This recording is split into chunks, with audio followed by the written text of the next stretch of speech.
From advertising to software as a service to data. Across all of our programs and clients, we've seen a 55 to 65% open rate. Getting brands authentically integrated into content performs better than TV advertising. Typical lifespan of an article is about 24 to 36 hours. If we're reaching out to the right person with the right message and a clear call to action, then it's just a matter of timing. Welcome to the MarTech Podcast, a Ben J. Schaap LLC production. In this podcast, you'll hear the stories of world-class marketers that use technology to drive business results and achieve career success. We'll unearth the real-world experiences of some of the brightest minds in the marketing and technology space so you can learn the tools, tips, and tricks they've learned along the way. Now here's the host of the MarTech Podcast, Benjamin Shapiro.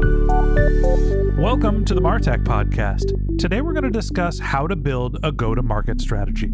Joining us is Mark Donnigan, who is a marketing and business growth consultant. Mark designs and executes marketing programs that produce real business results for early and growth stage technology companies that need help launching their first product, opening a new market, or scaling further and faster sustainably. And today Mark and I are going to talk about his go-to-market growth process. All right, here is my conversation with Mark Donnigan, marketing and business growth consultant. Mark, welcome to the MarTech Podcast. Hey, Ben, it's great to be here. So excited to have you on the show. We had a great conversation before we pressed the record button, and part of it centered around you're an actual listener of the podcast. Thank you for being a member of our community. Hey, you're very welcome. I am an active listener, really enjoy it. You bring so much value. So I'm really honored to be here, Ben. It really is an honor and a privilege. We have a lot of guests that come on the show, and most people are doing it to promote their products or services. Great to hear from somebody that's here listening as well. You're a business and a marketing consultant. I've been running a marketing consulting business for a couple of years. It's on the back burner a little bit because this whole podcast thing that I started a couple of years ago. But I want to talk to you a little bit about your process. You are focused on the go-to-market process. Talk to me a little bit about how you define what go-to-market is. My focus is primarily in technology-oriented startups. And so mostly I'm working with and I'm talking to founders who come out of product, they're engineers, and they build something great. They have a great idea. They develop something really, truly innovative. And then they say, all right, we're ready to sell it. Now let's go get marketing. The problem is that go-to-market is a process that spans far more than just marketing, and that gets overlooked. And I really firmly believe that a part of the reason why you see so many startups that fail is because they just didn't get the go-to-market piece. And I really don't believe that it's because the product or the technology or the solution was not needed or valid or it didn't work. Of course, that can be a case for failure, obviously. But I think in too many cases, the go-to-market approach is just overlooked and maybe simplified. So what ends up happening is they run out and grab somebody who's got some good marketing chops, who knows how to run paid traffic and how to do all of the sort of block and tackling of marketing that might be required. But there isn't a whole strategy and a framework for even what the problem is that they're solving. Therefore, you're coming to market and it's crickets. Nobody's really listening to you. So. What sticks out in my head that you said is people bring in the marketers when the product is baked. And I think that there is a disconnect between how marketers think about marketing and what marketers think marketing is and what founders or engineers or non-marketers think is. I think that the other half, the non-marketers, probably think of marketing more as what we would think of as advertising. Right? How do I spread the word of what my product is, as opposed to us marketers think about the practice being about how do I understand who my customers are, what their needs are, and how my product fills their needs. And then lastly, how do I get that message to them with the right reach frequency to drive conversions?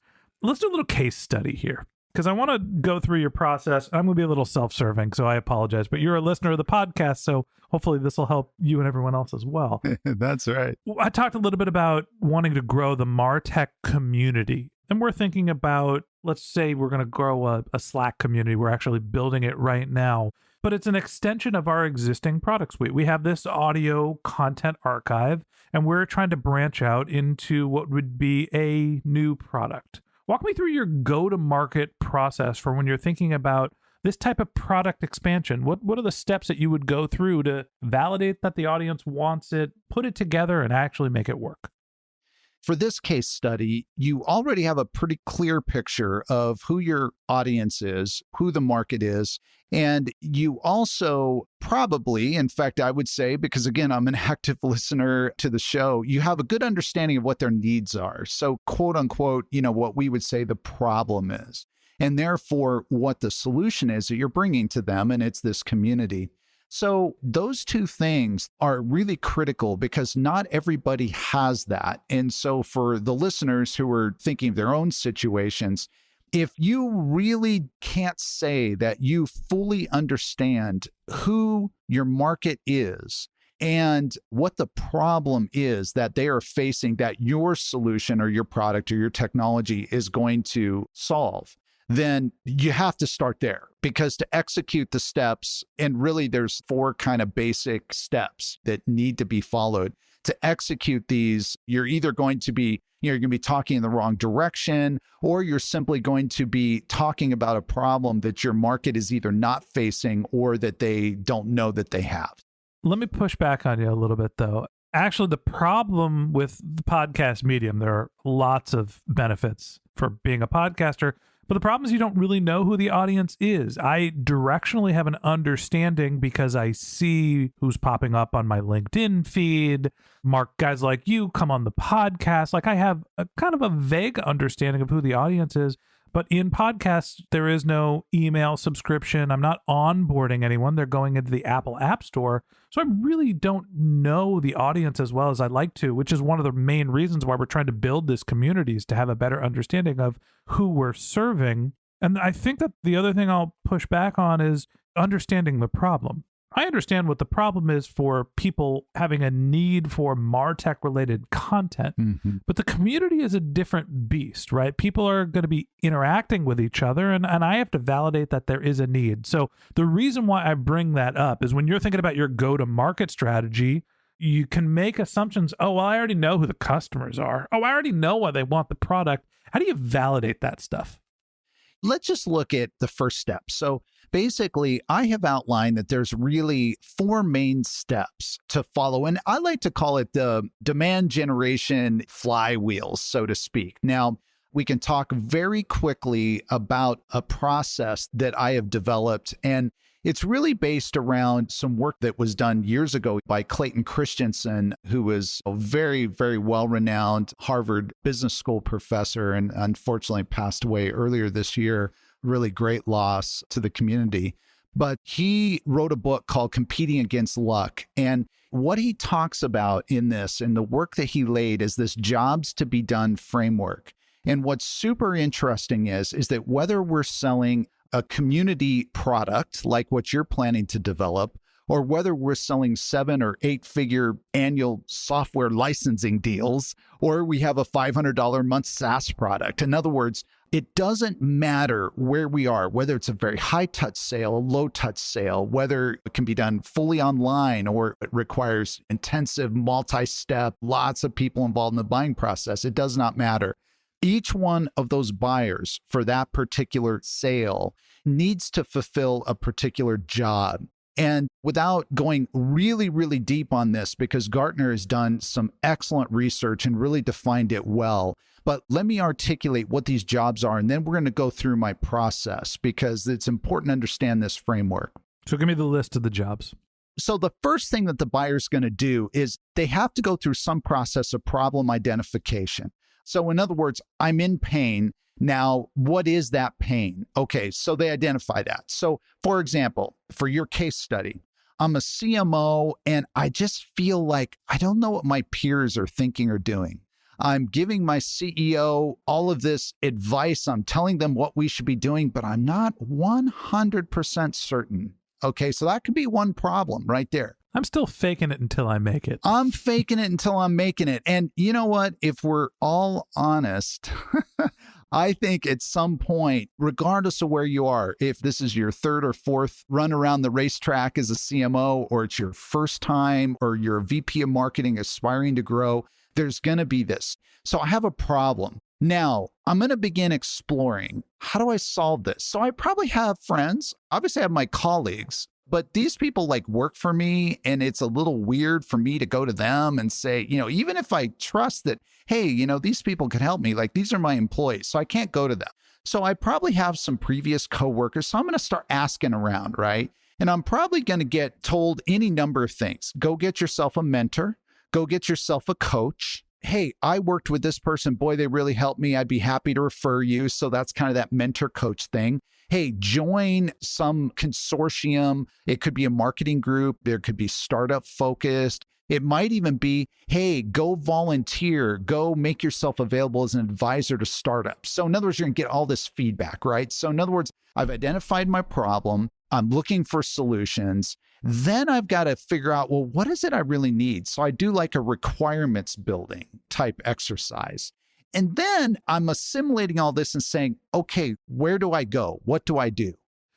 I understand the sort of need for people to have a professional network, and hopefully that's the need that the MarTech community, filling our example for how to build a go-to-market strategy, fills. You mentioned that there were 4 steps. Walk me through what those steps are to figure out the go-to-market strategy. So the first is, you have to capture market attention. And this is as simple as, I need people to know about me. I need people to know about the MarTech community, right? Awareness. That's right. But it goes beyond that. You could kind of stop there and it would be incomplete. That's sort of almost like branding, right? So, hey, I think I've heard of you guys. I think I've heard of that. But it goes beyond that. It's explaining even what it is and why you need to exist. And that goes right into the second step, which is educate. What is the problem that you are addressing, and what is your point of view? There was an awesome book written, I guess, about 4 years ago now called Play Bigger, and it's all about category design.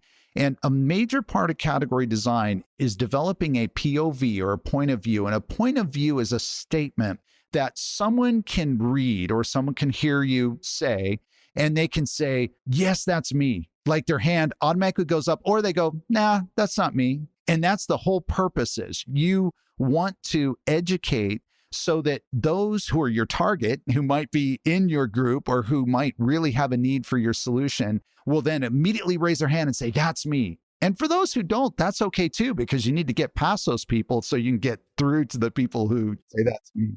I'm going to throw a monkey wrench in this a little bit. Why are those 2 steps in that order? I would think that, when I think of branding, I think of you got to figure out who you are and what you want to say. Then you have to go introduce yourself to your audience. You're kind of flipping that around. Let them know who you are and tell them your point of view. I think what I have found, the reason why they need to be in that order is that before anybody's going to pay attention to you, which, let's face it, if they're going to listen long enough or frequently enough to get educated as to your point of view, they have to pay attention to you. You have to go through an exercise and you have to deploy tactics, which are very well known, to initially cause them to even want to pay attention to you. So if I'm just publishing a whole lot of really, really interesting content about the value of community and about how so many CMOs are disconnected and case studies and interviews, that's really great. But if I'm just scrolling past you on my LinkedIn feed because I'm not paying any attention, then it doesn't do anything. So the first thing is I have to say, hey, this MarTech guy, he's always saying something kind of interesting. And I want to even stop, even if I just pause for 5 seconds, or I just read the first couple lines of a status update or of something you put on LinkedIn.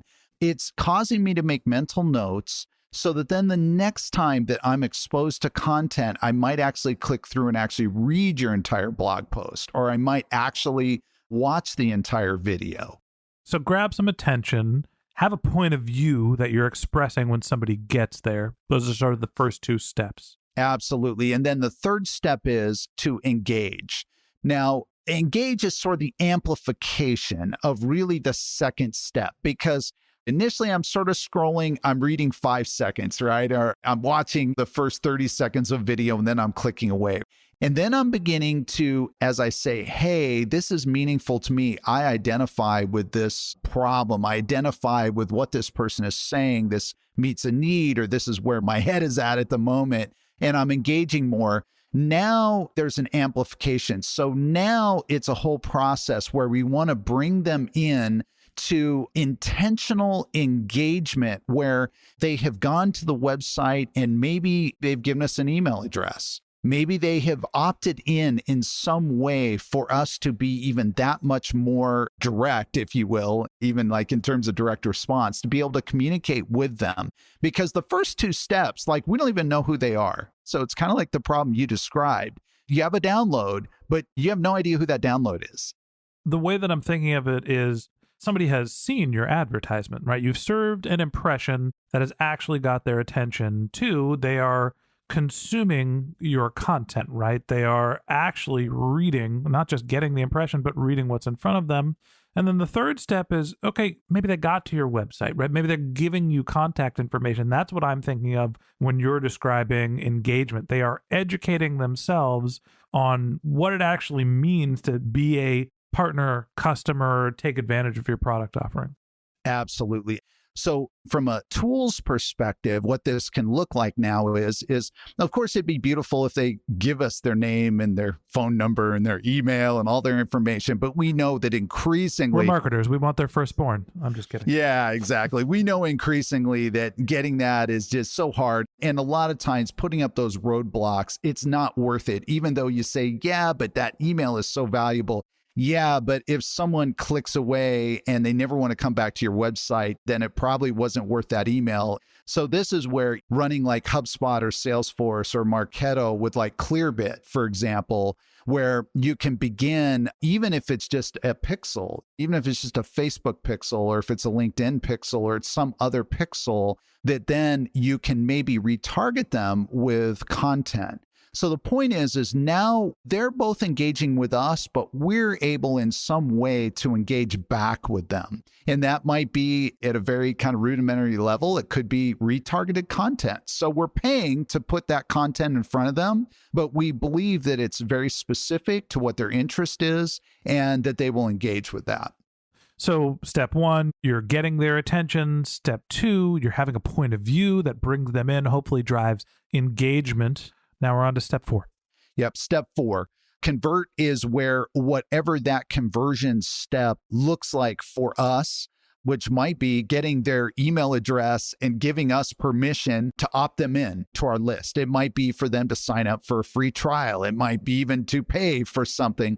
That's the convert step. But one of the important things, and I'm now going to step a little bit out of our case study and go more into kind of a B2B context, because I don't want to lose this. I think it's so, so important, is that for marketing, it's really easy to think in terms of MQLs or SQLs. So marketing qualified leads or sales qualified leads.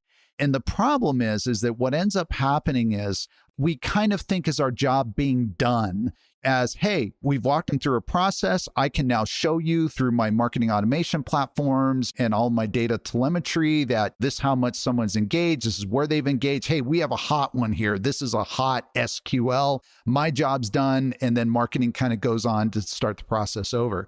I do not believe that that is the right way, especially for a B2B sale that has a long buying process. I believe that marketing needs to own this conversion process all the way through from like cradle to grave, because there can be upsell opportunities. There can be customer success opportunities. In other words, marketing's job does not end either when, yeah, we made that first sale. So, hey, marketing attribution to revenue, we hit our number, yay for marketing, or we had enough SQLs we threw over the wall, yay for marketing. It really needs to go all the way through so that from the moment a customer first becomes our customer or engages with us on a process that's going to make them our customer, all the way to when they stop being our customer, that marketing owns that entire time, which in some businesses could be years and years and years. And so I have a little bit of a, I don't want to say contrarian view, because I don't think anybody would fundamentally disagree with what I just said. No, I think you're highlighting a trend that's been happening, and I think what we're seeing it is in job titles. You're seeing companies abandon the CMO and they're hiring CROs, chief revenue officers, which is really the merger of marketing and sales. And so the KPIs are shared amongst both of those organizations. That's right.